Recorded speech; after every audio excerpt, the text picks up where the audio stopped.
మీరు అసలు మీరు ఇంత బాగా చెప్తారని తెలుసుంటే అన్ని వాయిస్లు ఎతికేవాడిని కాదు కదండి. అదిరిపోయింది అసలు.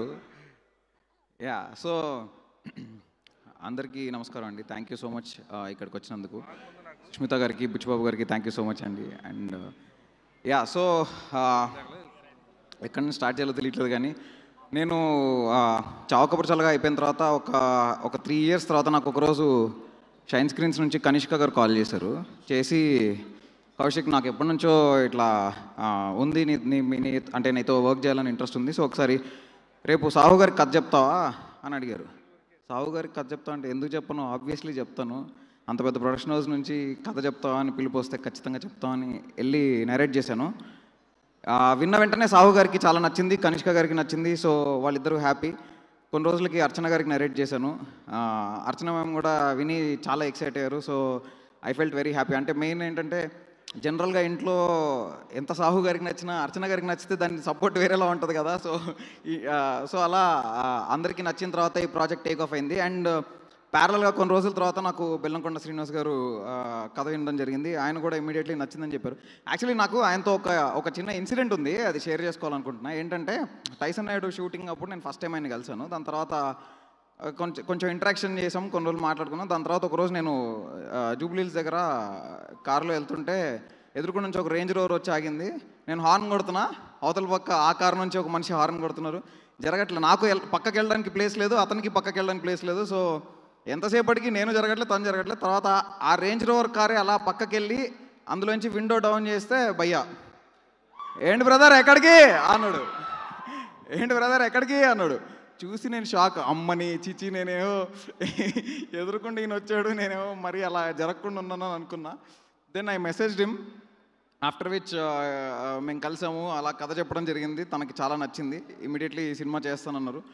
సో అలా ఈ ప్రాజెక్ట్ టేక్ ఆఫ్ అయింది. సో బేసిక్గా ఒక సినిమా తీయడం అనేది ఒక డైరెక్టర్కైనా ప్రొడ్యూసర్కైనా ఎవరికైనా ఒక సినిమా తీయడం అనేది ఎగ్జామ్ రాయడం లాంటిది. సో నేను ఈ ఎగ్జామ్ రాయడానికి నాకు హాల్ టికెట్ ఇచ్చిన బెల్లంకొండ శ్రీనివాస్ గారికి, నన్ను నమ్మి నాకు ఎగ్జామ్ ఫీజు కట్టిన మా సాహు గారికి, అరే ప్రీవియస్ ఎగ్జామ్లో ఫెయిల్ అయ్యాడే మళ్ళా ఈసారి పాస్ అవుతాడో లేదో అని ఏమాత్రం ఆలోచించకుండా వీడు గుడ్ స్టూడెంటే, వీడు ఎగ్జామ్ రాసి పాస్ అవుతాడు అని ఇద్దరు నమ్మడం వల్లే ఈ ప్రాజెక్ట్ జరిగింది అంతే. సో ఎగ్జామ్ అయితే రాసేసాం. సో ఖచ్చితంగా డిస్టింక్షన్లో పాస్ అవుతామని అయితే నమ్ముతున్నాము. తర్వాత అనుపమ గారు ఆ ఎగ్జామ్ రాయడానికి మాకు సపోర్ట్ చేశారు. So yeah so and I'm 100% sure ఈ ఇద్దరి క్యారెక్టర్స్లో కాపీ కొట్టడానికి చిట్టించిందా లేదు, ఈ ఇద్దరు క్యారెక్టర్స్లో వాళ్ళిద్దరు తప్ప ఇంకెవరిని మీరు ఊహించుకోలేరు. సినిమా చూసిన తర్వాత వాళ్ళిద్దరికే టైలర్ మేడ్ అని నేను గ్యారంటీ చెప్పగలుగుతా. ఇద్దరు పర్ఫార్మెన్స్ చితగొట్టేశారు. ఇది నేను చెప్పడం కాదు, రేపు రాత్రి నుంచి ప్రీమియర్ స్టార్ట్ అయితే అప్పుడు మీరే చెప్తారు. యా అండ్ నా టీం అందరికీ thank you so much. Without all of them నేను ఏమీ చేయగలిగేవాడిని కాదు. అండ్ మా అమ్మ నాన్నకి థ్యాంక్ యూ, అలేఖ్యాకి thank you, and thanks lot everybody. So basically cinema అంతా అయిపోయింది. ఆయన ప్రమోషన్స్లో స్టేట్మెంట్ ఇచ్చారు, 10 నిమిషాల తర్వాత మీరు ఎవరైనా ఫోన్ పట్టుకుంటే నేను సినిమా ఇండస్ట్రీ వదిలేస్తా అని. బావో ఇంత పెద్ద స్టేట్మెంట్ ఇచ్చారని ఒకసారి క్రాస్ చెక్ చేసుకుందామని నేను రాత్రి మళ్ళీ సినిమా చూసుకున్నాము. అస్సలు కంగారు లేదు, సినిమా బాగా వచ్చింది. ఇంకోటి ఏంటంటే 10 నిమిషాల తర్వాత వాళ్ళు ఫోన్లు పట్టుకుంటే మీరు కాదు నేనేస్తాము, అందుకని ఒళ్ళు దగ్గర పెట్టుకుని ఆడియన్స్ని గ్రాంటెడ్గా తీసుకోకుండా డెఫినెట్గా సినిమా బాగా చేసాము అందరం, బాగా వచ్చిందని అందరం నమ్ముతున్నాము. సో అందరికీ పేరు పేరున thank you so much. DOP చిన్మయ్కి అండ్ మ్యూజిక్ డైరెక్టర్ చేతన్ భరద్వాజ్కి, వాళ్ళిద్దరి వర్క్ చాలా స్టాండ్ అవుట్ అవుతుంది ఈ సినిమాలో.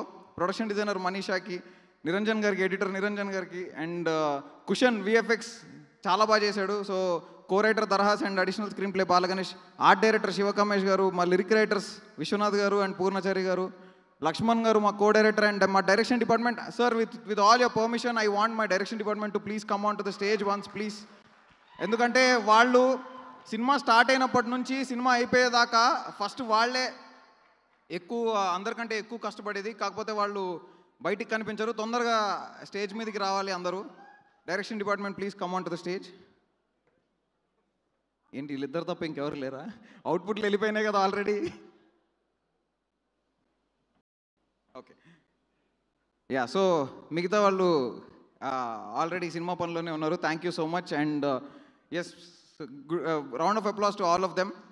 Yeah, and thanks a lot. ఎవరినైనా మర్చిపోయి ఉంటే క్షమించండి. అండ్ మీడియాకి కూడా మాకు ఫస్ట్ నుంచి సపోర్ట్ చేస్తూ వస్తున్న మీడియాకి thank you so much. And event organise చేసిన UV media, thanks a lot sir. So thank you everyone.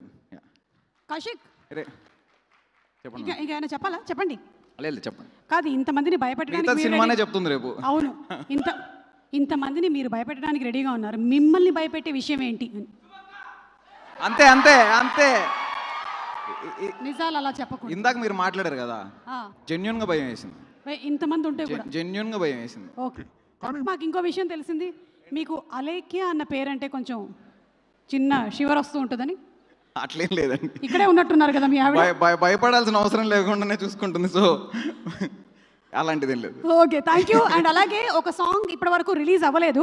ఇందాక మన లిరిక్ రైటర్ గారు విశ్వనాథ్ గారు పాడారు. ఆ సాంగ్ ఒకసారి చూద్దామా? Yes please. Let's have the song please.